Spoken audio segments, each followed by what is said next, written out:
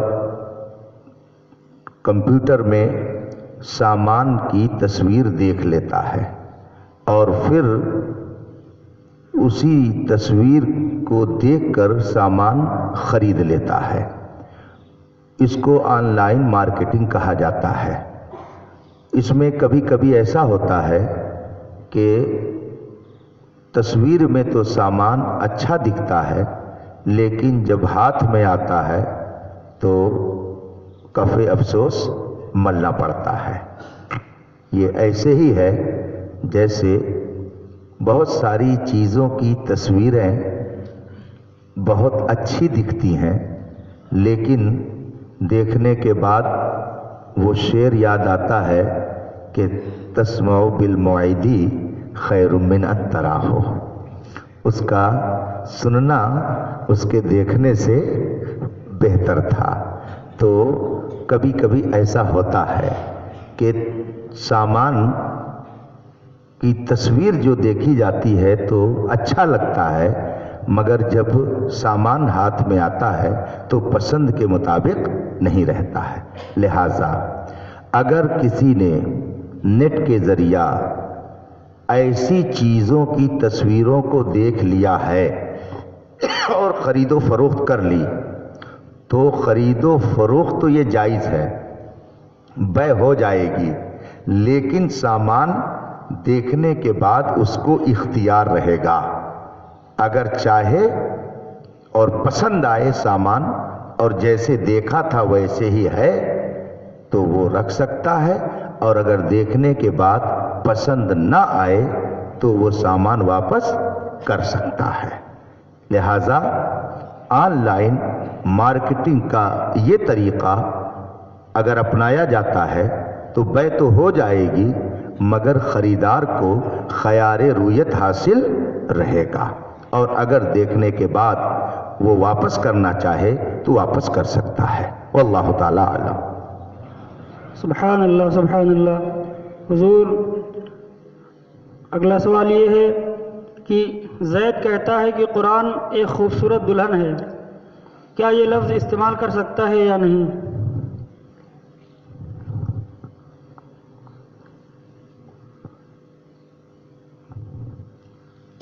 دولہا اور دلہن کا لفظ کبھی کبھی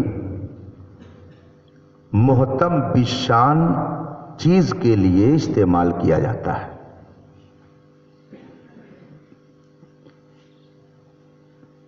جیسے اعلیٰ حضرت فرماتے ہیں سارے عالم کا دولہا ہمارا نبی۔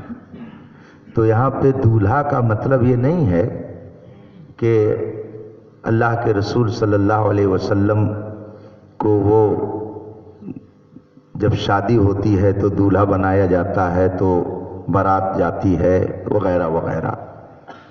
دولہا چونکہ مجمع میں اس وقت سب سے اہم مانا جاتا ہے، اس لیے کہ دولہا نہ آتے تو باراتی نہیں آتے۔ جب کوئی دولہا بنتا ہے تبھی بارات جاتی ہے، بارات جاتی ہے تبھی شاندار قسم کا کھانا ملتا ہے۔ دولہا میاں نہ رہیں اور سب لوگ آپ تیار ہو کے ٹھاٹ باٹ سے گاڑی میں بیٹھ کر کسی کے ہاں چلے جائیے، دیکھیے کتنی خاطر تواضع ہوتی ہے۔ تو دولہا وہ چونکہ اس محفل میں سب سے اہم ہوتا ہے، لوگوں کی توجہ کا مرکز ہوتا ہے، مرکز محفل ہوتا ہے۔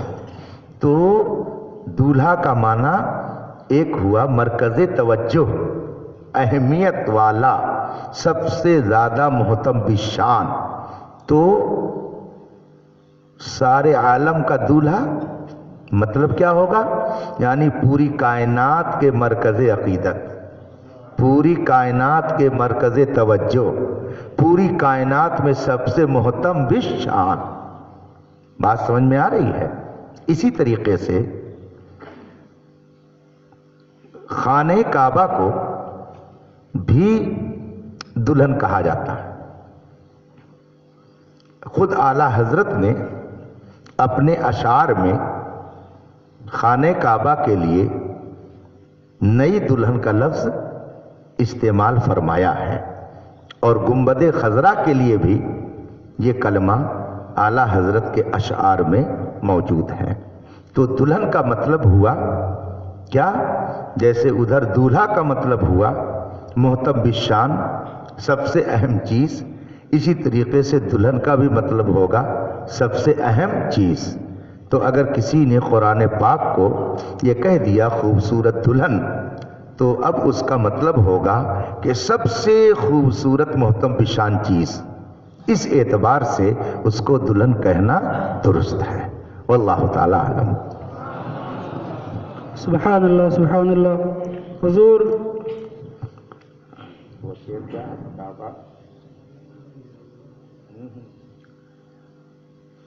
کعبہ دلہن ہے، گنبد خضرا نئی دلہن. یہ ہے شعر. حضور اگلا سوال یہ ہے کہ دیوبندیوں کے پیشواؤں کا ادب سے نام لینا اور ان کے کام کی تعریف کرنا کیسا ہے؟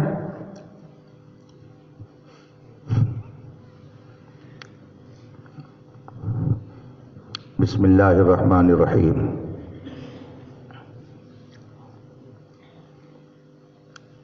حدیث شریف میں اللہ کے رسول صلی اللہ علیہ وسلم فرماتے ہیں اذا مدح الفاسق اہتز العرش من غضب الرحمن. کسی فاسق کی اگر تعریف کی جاتی ہے تو اللہ تبارک و تعالی ایسا غضب فرماتا ہے کہ اس کے غضب سے عرش کانپنے لگتا ہے. اللہ کے رسول کی حدیث ہے اذا مدح الفاسق اہتز العرش من غضب الرحمن. اللہ اس قدر غضب فرماتا ہے کہ عرش اس کے غضب سے خوف کے مارے کانپنے لگتا ہے. تو جب فاسق کی تعریف اور اس کی مدح و ستائش کا یہ حال ہے تو جو مرتد ہو، جو کافرین میں سب سے بدتر کافر ہوتے ہیں، ان کی تعریف و توصیف اور ان کی تعظیم اور ان کے کارناموں کو تعریف و توصیف کے ساتھ بیان کرنا، یہ کتنا ہولناک ہوگا آپ خود اس کا اندازہ لگا سکتے ہیں. اس لیے جو لوگ ایسا کرتے ہیں وہ اسلام و سنیت کے لیے زہر قاتل کا کام کرتے ہیں. اللہ تبارک و تعالی ہماری ایسی حرکتوں سے حفاظت فرمائے. واللہ تعالی عالم. سبحان اللہ ماشاء اللہ. حضور اگلا سوال یہ ہے کہ مسجد کی چھت پر بلا ضرورت جانا کیسا ہے؟ اگر کوئی تفریحاً جائے یا وہاں جا کر کسی قسم کی بات چیت کرے تو اس کا یہ فعل کیسا ہے؟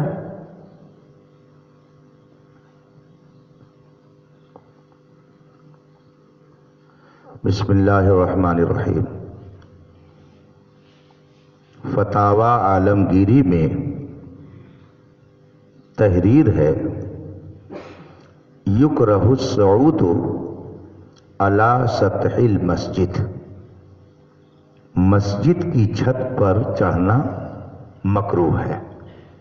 اور یہ بھی میں واضح کر دوں کہ بلا ضرورت مسجد کی چھت پہ جانا مکروہ ہے، مگر یہ مکروہ تحریمی نہیں ہے بلکہ مکروہ تنزیہی ہے. لہذا بلا ضرورت مسجد کی چھت پہ جانا منع ہے. آپ سے اگر کوئی پوچھے تو آپ یہ نہ کہیں گے کہ ناجائز ہے، اس لیے کہ جو مکروہ تنزیہی فعل ہے وہ ناجائز و گناہ نہیں ہوتا ہے، اس کے لیے منع کا لفظ استعمال کیا جاتا ہے. لہذا آپ یہ جواب دیں گے کہ مسجد کی چھت پر بلا ضرورت جانا منع ہے. تو جو لوگ بلا ضرورت مسجد کی چھت پہ جاتے ہیں وہ اچھا نہیں کرتے ہیں. یہ تو مسجد کی چھت پر بلا ضرورت جانے کا حکم ہوا۔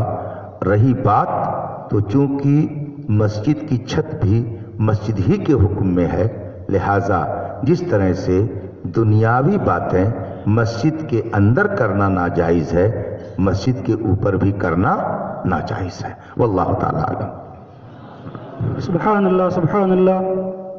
حضور، ایک سوال ہے کہ زید نے مذاق میں کہا کہ میں کافر ہوں، پھر اس نے کہا میں نے دل سے نہیں کہا تھا بلکہ زبان سے ایسے نکل گیا۔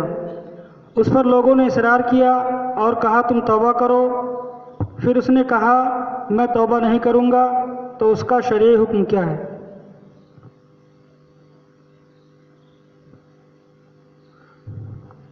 بسم اللہ الرحمن الرحیم۔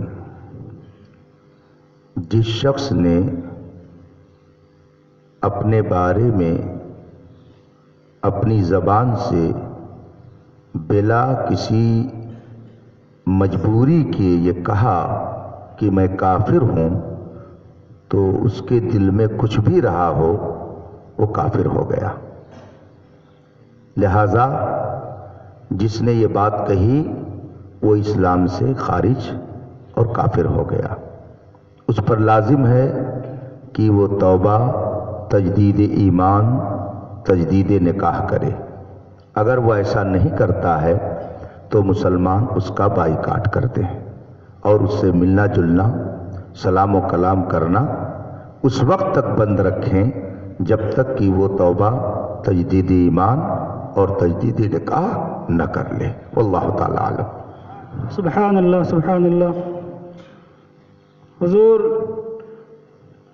سوال یہ ہے کہ حضور سیدی اعلیٰ حضرت فاضل بریلوی رحمۃ اللہ علیہ نے قوالی اور دف سننے اور بجانے کے متعلق کیا ارشاد فرمایا ہے، اور مزامیر سے کیا مراد ہے، اور اگر محفل میں مزامیر جاری ہے تو اس کا سننا بھی کیسا ہے، اور شرعی حکم کیا ہے؟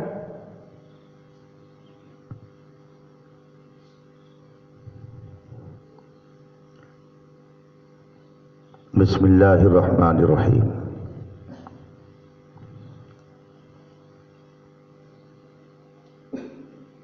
حدیث شریف میں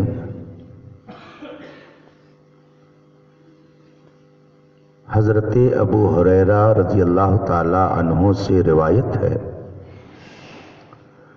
امرنی ربی بمحق المعازف والمزامیر۔ یہ حدیث شریف ہے۔ اس کا مطلب یہ ہے، حضور فرماتے ہیں کہ میرے رب نے مجھے حکم دیا ہے بمحق المعازف والمزامیر، مزامیر اور معازف کو مٹانے کا۔ یہ حدیث شریف ہے۔ اس حدیث شریف سے صاف ظاہر ہے کہ شریعت میں مزامیر سننے کی اجازت نہیں ہے بلکہ ان کو مٹانے کا حکم ہے۔ البتہ دف کی شرع میں اجازت ہے۔ تو اب یہ فرق جاننا ضروری ہے کہ دف کیا ہے اور مزامیر کیا ہے۔ دونوں الگ الگ ہیں۔ دف وہ ہوتا ہے کہ جس میں کوئی سر اور لے نہیں ہوتی ہے، دھپ دھپ کی اس میں سے آواز نکلتی ہے اور اس کو لے اور سر کے ساتھ نہیں بجایا جاتا ہے۔ آپ لوگوں نے دیکھا ہوگا کہ ایک کھجڑی ہوتی تھی جس کو لوگ بجاتے تھے، اسی طرز کا دف ہوتا ہے۔ وہ اس میں ایک طرف کھلا ہوا ہوتا ہے اور ایک طرف اس میں چمڑا لگا ہوتا ہے۔ اس کو بجاتے ہیں اور بہت ساری جگہوں پر، خاص کر کیرلا وغیرہ میں، وہ سلام پڑھتے ہیں تو دف کی آواز کے ساتھ پڑھتے ہیں، تو وہ دف ہے۔ دف کی شرع میں اجازت ہے۔ مزامیر مزمار کی جمع ہے جس کا معنی ہوتا ہے بانسری کی آواز، سر اور لے، نغمگی، جیسے ہارمونیم ہے، جیسے